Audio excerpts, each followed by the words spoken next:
Programa Ciro Santos Convida. Apoio Cultural. Prefeitura de Fortaleza. Transformando desafios em novas conquistas. Oi, gente! Novamente aqui com vocês nesse sábado gostoso, um programa Ciro Santos Convida. E a minha convidada de hoje, vai tirar muitas dúvidas nossas. Laís Simões, tudo bem, Laís? Muito obrigado por ter aceito nosso convite. Eu que agradeço, tá bom? Ciro. A Laís é nutricionista. Mas, aliás, eu vou abrir esse programa fazendo uma pergunta que todo mundo tem dúvida. Quer dizer, todo mundo não sei. Eu tenho dúvida, às vezes, sobre nutricionista e nutróloga. Thaís, qual é essa diferença? O nutricionista, ele faz a faculdade de nutrição, tá? Então, tem duração de 4 a 5 anos. Já o nutrólogo, ele é um médico que, após a faculdade de medicina, ele vai fazer uma especialização em nutrologia. Ah, tá. Então, são coisas são diferentes. Isso, mas que diferentes. Se encaixam. Se encaixam, isso. Aí, o nutricionista é quem tem o papel de fazer a prescrição do plano alimentar. Então, é quem realmente vai direcionar o indivíduo sobre quais alimentos, as quantidades. O nutrólogo, ele vem para complementar, mas a dieta é algo realmente específico do nutricionista. Tá, então, normalmente, o paciente vem do nutricionista para o nutrólogo, não é isso? E não do nutrólogo para o nutricionista. Pode ser. Pode ser. Pode também ser. É algo bem relativo. Os dois se ajudam. E me diga uma coisa, vamos falar pós-pandemia. Como é que é? Você atendeu muito mais gente, as pessoas comeram muito, ficaram muito ansiosas. Como é que foi isso? Nossa, durante a pandemia, por incrível que pareça, as pessoas elas começaram a procurar mais o nutricionista, se cuidar mais da alimentação, sabe? E eu percebo que após também, muitas pessoas começaram a também querer se cuidar mais. Então a prática de exercício físico também aumentou, isso é muito importante. Para poder ajudar no programa que a pessoa queira, não é isso? Isso. Tá, vamos lá. Você tem pacientes ou essa garotada de hoje não procura uma nutricionista? Ou você tem paciente... Não, eu tenho gente com 18, 19 anos que procura para poder ter um corpo melhor, uma alimentação melhor. Como é que é isso? Ou só realmente a faixa de 30 para cima? É bem variado. Normalmente o meu público são pessoas a partir de 18 anos. Eu atendo adolescentes também. Sério? Mas normalmente a partir dos 18, 25, até mais ou menos uns 60 anos. Então, varia bastante. Tá. E o que você podia indicar pra gente? Porque a gente está numa fase de muita loucura. As pessoas estão muito loucas, trabalhando muito e correndo o tempo inteiro. Como você diria para uma pessoa que está em casa a questão de a sua alimentação, o quão é importante a alimentação para a saúde mental e do corpo? Agora é com você. Nossa, os nutrientes, eles são responsáveis, tá, por gerar os neurotransmissores, que é o que vai fazer com que a gente tenha uma boa saúde mental. Sim. Então, muitas pessoas não relacionam essa questão da alimentação, dos nutrientes, com a nossa saúde cerebral, mas é extremamente importante. Então, a gente também precisa ter cuidado com a nossa saúde intestinal, dar essa olhadinha, saber como é que o intestino está funcionando, para a gente conseguir realmente ter mais atenção, ter uma boa cognição, focar mais no trabalho. Então... Porque, gente, é muito complicado, porque hoje em dia as pessoas... Tem muita gente que vai só de enche bucho. Aí tem na hora do almoço, passa um self-service, enche, mistura tudo. Sim. E acabou, e comeu. E acaba não se alimentando bem, né? Isso. Muitas pessoas acham que a alimentação é só realmente para sanar a fome. Esquece essa questão da nutrição, dos nutrientes, da importância deles, né, para todo o funcionamento do nosso corpo. Porque um prato cheio não quer dizer que seja um prato com nutrição. Isso. Não é isso? Isso, a gente precisa ter uma variedade de alimentos, tá? Então, eu sempre gosto de falar que quanto mais colorida a alimentação, melhor, porque a gente consegue trazer uma variedade. Então, por exemplo, os alimentos mais verdes escuros, a gente já consegue ter mais cálcio, ferro, ter boas fontes de carboidrato, proteína, então ter realmente algo variado para que a gente consiga exercer várias funções que o nosso corpo precisa. Laís, as pessoas perguntam assim, ai meu Deus, eu queria tanto emagrecer, esse emagrecimento rápido que a gente encontra na internet, emagreça tantos quilos em uma semana, acaba não funcionando. Não funciona. Porque o processo de emagrecimento, ele também acontece por meio da nossa mente. Então, é como a pessoa... ela vai lidar com a comida, então é a relação que ela tem com a comida. Então a gente precisa trabalhar bastante esse comportamento alimentar. E não vai acontecer do dia para a noite. Existe, né, muitos casos de pessoas que vão conseguir ter esse emagrecimento rápido, a gente consegue sim perder peso rápido, mas não vai ser sustentável. Então, depois recupera tudo de novo. Isso já acontece justamente porque a pessoa ela não mudou de fato a mentalidade com relação à comida. Aí fica aquele efeito estufa, né? Vai, emagrece, engorda, emagrece, engorda. Isso, o efeito sanfona. Sanfona. Eu falei estufa. Desculpe, gente, não era estufa, era sanfona, tá certíssimo. Ei, deixa eu falar, eu procuro também me alimentar bem. Eu gosto muito. Gostar de tudo facilita muito, né? Eu acho que a única coisa que eu não gosto é jiló. Mas se eu tiver que comer jiló, eu vou comer jiló. Minha mãe, por exemplo, adorava jiló frito. Eu não gosto, mas o resto eu como de tudo. Isso facilita bastante a minha dieta quando eu tenho que fazer... eu preciso diminuir peso. Eu trabalho com uma personagem feminina, né? Então eu preciso sempre manter aquele peso por conta dos figurinos. Não dá para ficar trocando figurino de semana em semana. Ah, Ciro Santos engordou 5 quilos. Aí vai. Alarga o figurino e compra roupa nova. Não dá. Então tem que sempre manter. Então eu acho que o que eu faço hoje em dia, procuro tomar 3 litros de água por dia, que é dificílimo, mas é muito importante a água, não é? Sim. A água, a gente fala que é o nosso soluto... Bebe água, bebe água. Bebe água, vamos beber, Tintin. Beber água no meio do programa é ótimo isso aqui, ó. A água, ela é o nosso soluto universal, tá? Então, é fundamental a gente realmente ter uma ingestão adequada de água. Aí eu sempre gosto de passar, né, para os meus pacientes um cálculozinho muito simples, que é multiplicar... Isso é legal. Como é que é isso? A gente multiplica 35 ml pelo peso da pessoa. Então, 35 vezes 60 quilos. Peraí, então vamos ver então aqui. Tem quantos quilos você, Bonnie, por gentileza? 95 quilos. Quanto litro de água esse homem tem que beber por dia? Quanto é que daria? Tá calculando lá. Tá calculando 3 litros e 300, exatamente. Aí esse cálculo é interessante porque justamente as pessoas elas são diferentes, têm uma demanda diferente, né? Então uma pessoa que tem 50 quilos, ela não vai consumir a mesma quantidade de água que uma pessoa que já tem 90. Eu, na realidade, assim, eu procuro consumir isso por ordem médica por conta de uma complicação de cálculo renal. Então, para evitar isso, às vezes eu não consigo, às vezes eu consigo 1,5 litro, 2 litros, mas se eu sair com a minha garrafa de 3, eu consigo. Aí eu pergunto aqui, produção, você consegue tomar 3 litros d'água? Não, a resposta foi não, entendeu? Então, mas e as pessoas agora estão mais conscientes disso por conta do clima, esse calor louco, como é que é isso?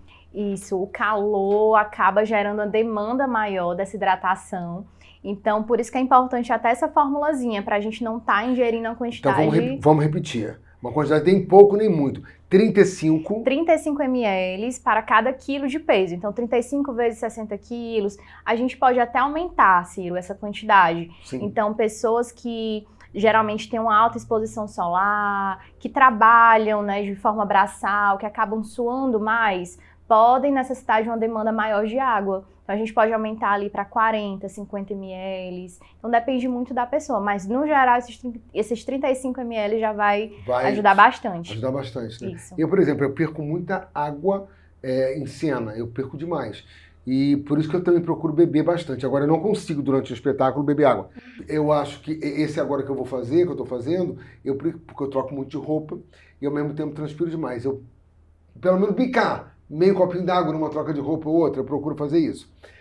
Mas, vamos falar agora falamos sobre a água, né? A alimentação. O que você diria para as pessoas que só comem na correria? Qual o tempo? Você vai dizer, sei lá, gente, aproveita esse tempo assim, vamos procurar comer isso. Qual a melhor forma? E uma forma... porque todo mundo acha que é caro. Todo mundo acha que fazer dieta é caro. Explica para a turma que pode não ser caro. Não é caro. O que a gente precisa tentar ter é organização. Então, realmente fazer a marmitazinha vai ajudar bastante naquela correria do dia a dia. Então, imagina só, você chegar em casa à noite super cansado e já ter algo preparado em casa. Então, isso vai facilitar muito, vai evitar com que você peça aquele delivery, que geralmente não vai ser de algo que seja tão interessante assim. Então, quando a gente já tem alguns alimentos mais estratégicos, quando os vegetais já estão, pelo menos, higienizados, isso facilita muito. Porque muitas pessoas têm dificuldade de consumir salada porque, eu ainda tenho que Tem que higienizar, lavar. cortar. Mas se você separar um tempinho ali na semana para organizar, você vai acabar economizando mais tempo ao longo da semana. Você falou em salada agora, é muito, muito interessante isso. Eu fiz isso uma época e eu vou até voltar a fazer. Aproveitar aqui que a chefe Roseli está aqui em casa, esse dia fazendo coisas maravilhosas. Teve uma época que eu tirava um dia e fazia salada em pote. Né? Eu procurei saber como fazia, a gente coloca os alimentos mais pesados embaixo, blá. Então tinha vários potinhos de salada que duravam 5 dias. Então sempre tinha salada. Gente, não é difícil. Não é difícil. E é prático, não é verdade? É muito prático. A gente pode até separar cerca de 3, 4 vegetais, tá? De cores diferentes para aquela semana. Ou até 2, depende muito, né? De como de como é a sua rotina. Mas pelo menos 2 vegetais de cores diferentes já vai facilitar muito. Aí você se organiza para aquela semana, né? E na semana seguinte compra outros vegetais, para também não ter aquele risco de estragar na geladeira, né? Então... É bom isso. Agora eu vou tirar uma dúvida que eu, por exemplo, eu nunca gostei de usar óleo. Eu raramente tenho fritura em casa. Quando eu tenho, a gente coloca ou no air fry, tá? Ou é óleo de coco. E bife, por exemplo. Quero fritar um bife. Eu fritava um bife com margarina. Aí me disseram, não, Ciro, é muito melhor uma banha de coco do que margarina. A margarina realmente é pior que o óleo? Porque acho que a margarina é muito plástico. Como é que é isso? Seria o óleo de coco, não, o óleo vegetal. O óleo comum. Aquele óleo que você compra, óleo lá, não vou dizer a marca. Aquele óleo barato. Sim, para fritar, como fruta. O óleo de soja. É isso. No final das contas, acaba que é a mesma coisa. Porque a margarina, ela vem dos óleos vegetais, tá? Então, ela vai passar por um processo que vai deixar com que ela fique sólida. Então, no final, é algo vegetal, tá? Sim. Então, antigamente, a margarina ela passava por um processo onde a gente tinha a formação de gorduras trans. Sim. A indústria atualizou isso, a gente não tem mais, tá? Mas com relação ao óleo de coco, banha de porco também, que muitas pessoas utilizam... Sim, isso eu queria saber. A banha de porco é boa para fritura? Ela vai ter um tipo de gordura, tanto a banha de porco como a gordura o óleo de coco. Vai ter uma gordura do tipo saturada, que os estudos mostram que não é tão interessante assim para a nossa saúde cardiovascular. Então a gente precisa consumir com cautela. Tá. Eu gosto sempre de recomendar o azeite de oliva. Azeite, tá. Aí já tem nem sei qual é a palavra que eu vou dizer, mas tipo, verdade ou mentira. Diz que o azeite de oliva é muito bom numa salada, é muito bom cru. Quando esquenta, ele tem algum problema ou não? Você pode fritar algo em azeite? Não tem problema nenhum, tá? O azeite virgem. O azeite virgem, o extra virgem, o que acontece? Quando a gente aquece, a gente acaba perdendo alguns nutrientes. Certo. Aquela temperatura do cozimento não é tão alta assim pra gente conseguir ter um problema, tá? No azeite. Então não tem problema. Claro que o ideal é a gente tentar evitar o máximo de gordura de óleo possível. Qualquer coisa. Mas se a gente for utilizar, pode usar o azeite de oliva sem problema nenhum. É o melhor. É o melhor. Então, assim, o óleo de coco também tem que ter cuidado. Tem que ter cuidado. Então vamos falar em cuidado, vamos falar depois do intervalo, porque agora você também, eu como gosto de cozinhar, eu quero saber. Então, galera, fica de olho que a gente volta já com a Alex Simões. Esse papo tá maravilhoso. Aguardem. Excuse me. Eita, que o que ia dar um help pra muita gente era poder aprender outra língua, viu? E não é que a prefeitura deu um jeito nisso, rapaz? Com Fortaleza Bilíngue, pela primeira vez tem uma ruma de cursos de vários idiomas de graça pra gente. E tem muito mais novidade boa da prefeitura, viu? Tem o Reciclo, o programa Costurando o Futuro e o Tuk-Tuk dos Remédios. Tudo isso pela primeira vez. Fortaleza tem. Prefeitura de Fortaleza, trabalhando mais.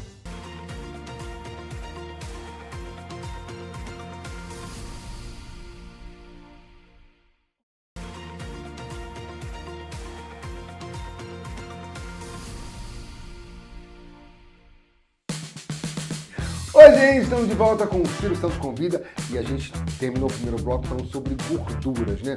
Qual é a melhor gordura? Eu vou perguntar agora para a Laís aqui, realmente para vocês saberem o que usar em casa. Laís, entre banha de porco, óleo de coco, azeite, óleo de soja, qual o mais recomendado? O azeite de oliva.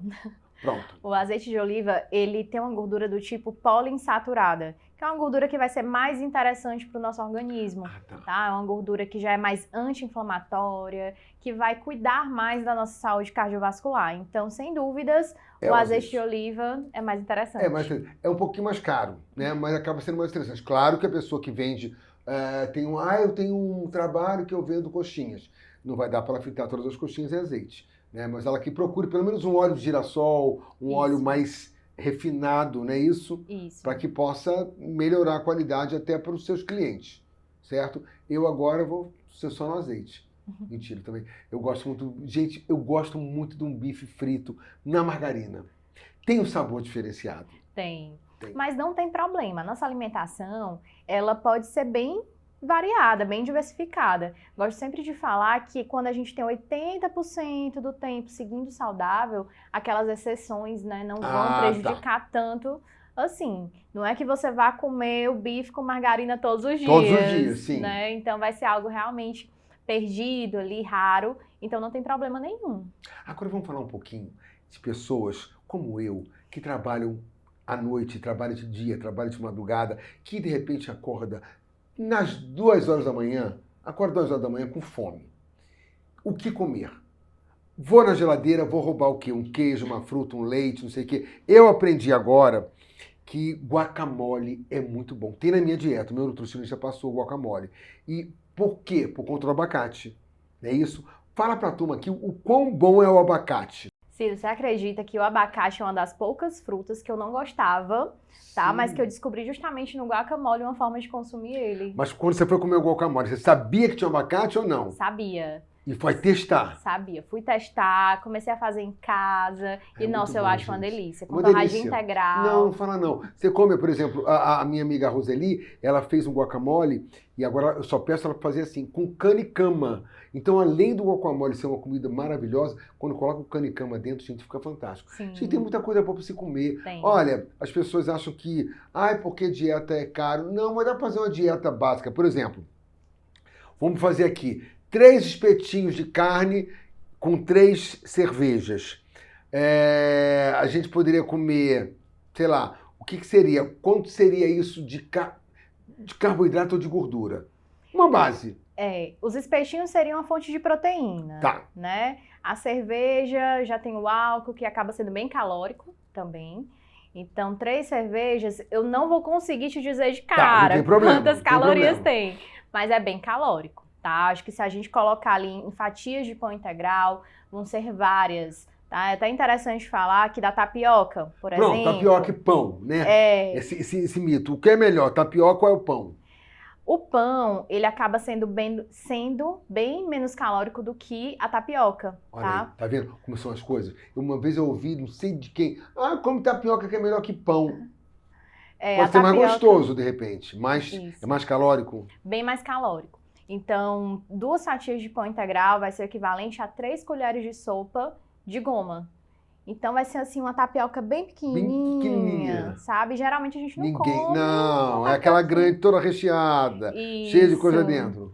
Então a tapioca ela é bem calórica, a gente precisa ter o cuidado com ela. Principalmente quem tem diabetes, né? Porque ela é uma fonte de carboidratos, praticamente não tem fibras. Então é interessante até associar ela com alguma fonte de proteína, então os ovos, um franguinho desfiado, para fazer com que aquele índice glicêmico seja menor. Tá? Nessa mistura com a tapioca, né? Isso. Agora, pão, por exemplo, um pão comum, um pãozinho francês, com ou sem miolo. Tem gente que pega assim, enfia o dedo no pão, é tão bom, né, gente? Tira aquele miolo. A minha irmã, por exemplo, ela comia o miolo molhado no café com leite. E eu comia o pão sem miolo, que dizia que não engordava. É verdade? O miolo engorda mais ou só a casca? Como é que é isso? É uma mentira. Não, na verdade, o pão em si ele vai ter um determinado valor calórico, certo. Tá? Quando a gente tira ali o miolo do pão, a única coisa que vai acontecer é que você vai tirar vai diminuir um pouquinho, você vai tirar uma parte daquele pão, tá? Então, quando a gente calcula uma dieta, faz um plano alimentar bem estratégico, a gente consegue colocar pãozinho francês, pão carioquinha, né, como algumas pessoas chamam, Sim. Tranquilamente, não tem problema nenhum, não precisa tirar o miolo. Vou lhe perguntar uma coisa. Uma semana eu comendo frango, batata doce e arroz integral. Isso acompanhado com salada verde, salada, muito alface, blá, blá. Eu consigo ter uma alimentação boa só com isso. De proteína, só frango. Não vão botar nem peixe, nem carne. Frango, batata doce e arroz integral. E a salada, alface, tomate, berinjela. Eu consigo suprir isso na minha alimentação ou vai ter falta de alguma coisa, eu vou ter problema no intestino, eu não vou ao banheiro correto? Dá uma dica. Eu tô querendo... Consulta. Consegue porque você está trazendo, né, as fontes de fibras, de micronutrientes, que são as vitaminas, os minerais, por meio desses vegetais. Tá, os vegetais variados, tá. Isso. A questão do frango, né, a gente poderia substituir pelo peixe, mas você disse que não queria. Não, eu não queria só por ser prático. A gente compra um frango assado, pronto, tira a pele dele toda, né, e deixa lá, o frango congelado. Aos poucos vai descongelando na semana. Sim. Isso eu estou dizendo por questão de praticidade. Só estou perguntando mesmo o que eu vou fazer. Aí, e batata doce, porque diz que batata doce é bom para dieta. Eu adoro purê de batata doce, por exemplo. A batata doce, ou a batata inglesa também, ela faz parte do grupo do arroz, do cuscuz, tá? Do grupo dos carboidratos. Então engorda, a batata doce engorda. Na verdade, o que engorda é a quantidade. Então, quando a gente quer emagrecer, a gente precisa consumir menos calorias do que a gente está gastando. Tá? Então a gente pode consumir de tudo, a gente pode consumir o arroz, o feijão, sem problema nenhum, desde que a gente tenha uma atenção na quantidade, tá? Então a questão da batata doce é que simplesmente ela vai ser um substituto do arroz. Então para quem não gosta tanto... É bom não misturar. Por exemplo, assim, numa dieta, misturar, por exemplo, um purê de batata com arroz e um macarrão. Tu imagina um prato, aquele prato que a gente vai no Francisco ali e come arroz, feijão, macarrão, farofa, carne, 2 opções de carne, né? Produção. E aí, não tem condições, a pessoa fica sempre um pouquinho mais gordinha, não é verdade?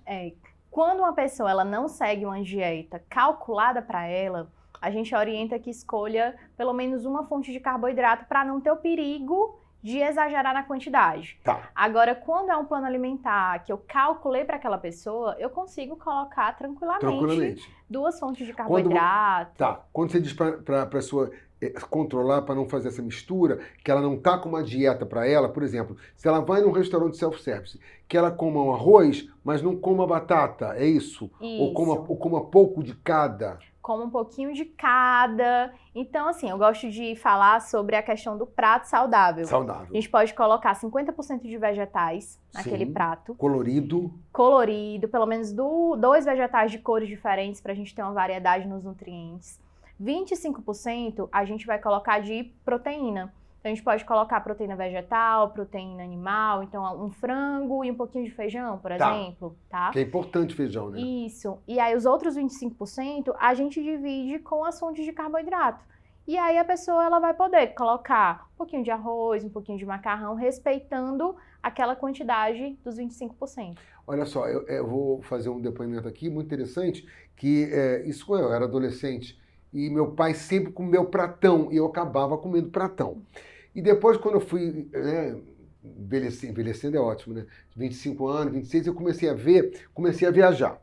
E nessas viagens, uma das viagens que eu fiz de navio, os pratos vinham à la carte, né? Entrada, prato principal, sobremesa, e era tudo muito pouquinho. E eu disse, gente, isso aqui não vai matar minha fome. Pelo amor de Deus, como é que eu vou fazer o dia inteiro na piscina do navio e passeando e descendo? Como é que isso vai matar minha fome? No segundo dia, eu vi que era impressionante. Por quê? Tem entrada, você come devagarzinho, porque é pouca coisa, come devagar. Aí termina, o cara tira. Aí você bate um papinho, não sei o que, vem um prato principal. É pouco também? É pouco. Mas você come aquilo ali devagar, batendo um papo e já tem. Depois vem a sobremesa. Conclusão. A quantidade do prato cheio acaba sendo a mesma que te sacia com um prato menor na qualidade melhor, não é isso? Sim.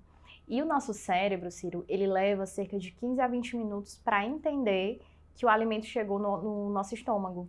Ixi, e aí você fala uma coisa interessante, que comia de uma forma mais lenta, conversava. Então você acabava dando tempo para o seu cérebro processar que o alimento estava ali. Então isso ajudava também na saciedade. Tá vendo? Por isso que é importante a gente mastigar mais lento, né? Então, geralmente as pessoas que comem muito rápido têm essa tendência de ingerir uma quantidade maior de alimento, porque não deu tempo o cérebro entender. E acaba indo embora mais rápido também, né? Isso. Tá vendo? Tá vendo aí? Tá vendo? Você que come rápido, a gente fica com medo, tem gente daqui... Como pode um prato desse tamanho já acabou? Gente, vrá, vrá, vrá, vrá, vrá, vrá. Tenham calma, gente, por favor. Tenham calma, por favor, tá? Ó, tá dizendo que o programa acabou, queria conversar mais sobre isso, Laís. Meu Deus do céu. Mas, ó, te agradeço demais. Eu acho que foi super importante para todo mundo, para mim também e para minha equipe que tá aqui. Todo mundo fazer o cálculozinho dos 35, hein, galera? Tantos quilos dividido, é isso? Multiplicado pelo peso. Pelo peso. 35 multiplicado pelo peso para saber quantos ml de água você precisa por dia, quantos litros. Ouviu, seu Boni? Ouviu, seu Neto? Por gentileza, estou falando com a minha equipe aqui, que vai começar a se alimentar a partir de amanhã. Tudo direitinho, pouquinha coisa. Se eu ver prato grande, se eu ver prato cheio, eu vou tirar. Come metade. Porque agora o programa está acabando e nós vamos lanchar. E eu vou ver o lanche, se eles vão poder comer ou não. Aí, obrigado, que papo delicioso. Muito obrigado. A gente está aqui embaixo no Instagram da Laís. Quem precisar, pode entrar em contato e com a gente também aqui na produção. Muito obrigado vocês aqui comigo, conosco. E até sábado que vem com mais um programa Ciro Santos Convida, com mais um bate-papo. Que não é entrevista, né? É um bate-papo comigo, com a minha equipe, com vocês que estão em casa. Beijo e até já.